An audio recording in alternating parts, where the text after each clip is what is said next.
సొంత రక్షకునిగా అంగీకరిస్తారని ఆశిస్తూ మీరు కూడా మోక్షాన్ని చేరుకోవడానికి ప్రభువును నమ్మండి, విశ్వసించండి, పరలోక భాగ్యాన్ని సంపాదించుకోవాల్సిందిగా ప్రేమపూర్వకంగా మనవి చేస్తూ ఈ నా మాటలు ముగిస్తూ ఉన్నాను. దేవుని నామానికి మహిమ కలుగునుగాక. ప్రార్థన చేద్దాం. ప్రేమామయుడా, పరిశుద్ధుడా, మీ కొందనాలు స్తోత్రాలు చెల్లిస్తూ ఉన్నాం. నేటి దినమున ఐజేఎంబి బేతల సంఘ సభ్యులమైన మేమందరము మధ్యాహ్న కాల సమయంలో ఆలయంలో ఆరాధనలు మట్టలాది వారాన్ని ఘనంగా జరిపించుకొని ఈ సాయంకాల సమయంలో ఈ మట్టలు చేత పట్టుకొని నీ కుమారుని యేసు ప్రభు యొక్క యెరూషలేము జయ ప్రవేశాన్ని పురస్కరించుకొని నీ కుమారుని గురించి ప్రకటించడానికి మమ్మల్ని రీతిగా నడిపించిన దేవాన్ని కొందనాలు స్తోత్రాలు చెల్లిస్తున్నాం. నీ కుమారుని యేసుక్రీస్తును ఆయన శిలువ మరణ పునరుత్థానాన్ని తెలియపరిచేటట్టుగా అనేకులు నమ్మి విశ్వసించలాగిన వారి హృదయాన్ని మీరే తెరిచి మీరు మహిమ పొందమని ఈ సాయంకాల దేవుడి చేత అందరినీ దీవించమని యేసు నామమున ప్రార్థన చేస్తూ వేడుకుంటూ ఉన్నాను మా తండ్రి. ఆమేన్. రాజుల రాజుకే, ప్రభువుల ప్రభువుకే, రానైన యేసుకే. తప్పులేని గ్రంథం ఈ పరిశుద్ధ గ్రంథం చాలా చారిత్రకంగా మరి నిరూపితమైనటువంటి మేటి గ్రంథం, రాజగ్రంథం, అన్ని గ్రంథాల కొల్ల రాజగ్రంథం అని అనేక మంది పండితులు తెలియపరుస్తున్నారు. కనుక ఈ గ్రంథంలోని లేఖనాలను నమ్మి విశ్వసించి మీ మధ్యకు వచ్చాం. ప్రభువును సొంత రక్షణగా అంగీకరించండి. ప్రభువు పరలోకానికి మార్గమై ఉన్నాడు. ప్రభువు ఆ దేవుని యొద్ద నుంచి వచ్చాడు. ఆ దేవుని చిత్తాన్ని నెరవేర్చి ప్రాణం పెట్టి అందరినీ పాప విముక్తులుగా చేసి పరలోకానికి వెళ్ళాడు. ఆ ప్రభు తిరిగి రానంటుండగా మేమందరము ఆ ప్రభుని సొంత రక్షణగా అంగీకరించి ఆయన ద్వారా గ్రహించి రక్షణ పొందుకొని రక్షణ మార్గం నడుస్తూ ఆయన రాకడ కొరకై ఎదురు చూస్తూ జీవిస్తున్నాం. మీరు కూడా నమ్మండి, విశ్వసించండి.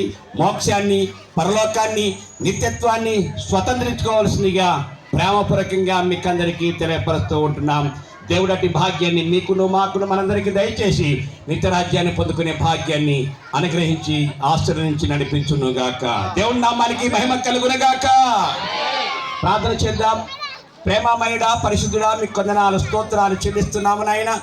నేటి దినమున ఆదివారపు ఆరాధన దినమున ఆలయంలో మట్టలాదివార దినమున వాక్య ధ్యానంలో చక్కగా నడిపించారు. ఈ సాయంకాల సమయంలో అనాడు నీ కుమారుని యేసు ప్రభు మాకు లోకరక్షణ వంటి ఆ ప్రభు యెరూషలేము జయ ప్రవేశం చేస్తూ ఏ రీతిగా పట్టణ ప్రవేశం చేశాడు, ఏ రీతిగా స్తోత్ర గానముల చేత నిరూపించబడ్డాడు, ఎలాగా గణపరచబడ్డాడు ఆ ప్రభును మేము ఆరాధించి సాయంకాల సమయంలో నీ కుమారుడైన క్రీస్తుని గురించి ప్రకటించడానికి, సువార్త ప్రకటించడానికి, ఈ పరిశుద్ధ గ్రంథంలో లేఖనాన్ని తెలియపరచడానికి ఐజేఎంబి బేతేలు సంఘ సభ్యులుగా ఈ రీతిగా నడిపించిన దేవాన్ని కొందనాలు తెలియపరిచాం. విని విశ్వసించి నిత్యత్వాన్ని పొందుకునే భాగ్యాన్ని అందరికి దయచేసి దీవించి మహిమ పొందమని యేసు నామమున వేడుకుంటూ ఉన్నాను మా తండ్రి. ఆమేన్. రాజుల రాజుకే. పాపులను రక్షించుటకు క్రీస్తు యేసు లోకమునకు వచ్చిన మాట రాయబడింది. కాబట్టి సర్వలోకము పాపంతో నిండి ఉండినప్పుడు ఏ భేదము లేదు, అందరూ పాపము చేసి దేవుడు అనుగ్రహించు మహిమను పొందలేకపోతున్నారని లేఖన భాగంలో రాయబడి ఉన్నది. కనుక ఆ దేవుడే ఎవరు కూడా పాపము చేసి పాతాళానికి వెళ్ళకూడదని, పాపం చేసి నిత్య నరకానికి వెళ్ళకూడదని ఆయన సర్వలోకాన్ని ప్రేమించాడు. దేవుడు లోకముని ఎంతో ప్రేమించాలని రాయబడి ఉంది. ఆయన ప్రేమించి మనలందరినీ కూడా నిత్య నరకానికి గురి కాకుండా, మనమందరం కూడా చేసిన తప్పుకు శిక్ష అనుభవించకుండా ఆ యేసు ప్రభుని ఈ లోకానికి పంపించాడు. ఆయన దైవ కుమారుడు, ఆయన దేవుడైండి దేవత్వాన్ని విడిచి భూలోకానికి వచ్చాడు, మానవతారిగా వచ్చాడు. సర్వలోక పాపం కొరకై ప్రాణం పెట్టాడు. అందరినీ తన రక్తం చేత కడిగి నీతిమంతులుగా తీర్చాడు, నిత్యరాజ్యానికి వారసులుగా చేశాడు. కాబట్టి ఆయన నమ్మదగిన వాడు. లేఖన భాగంలో రాయబడింది. 1 యోహాను పత్రిక 1వ అధ్యాయం 7వ వచనంలో 9వ వచనంలో చూసినప్పుడు ఆ మాట జ్ఞాపకం చేసుకోవాలి. మన పాపములను మనం ఒప్పుకొనిన యెడల ఆయన నమ్మదగిన వాడు, నీతిమంతుడు అని రాయబడింది.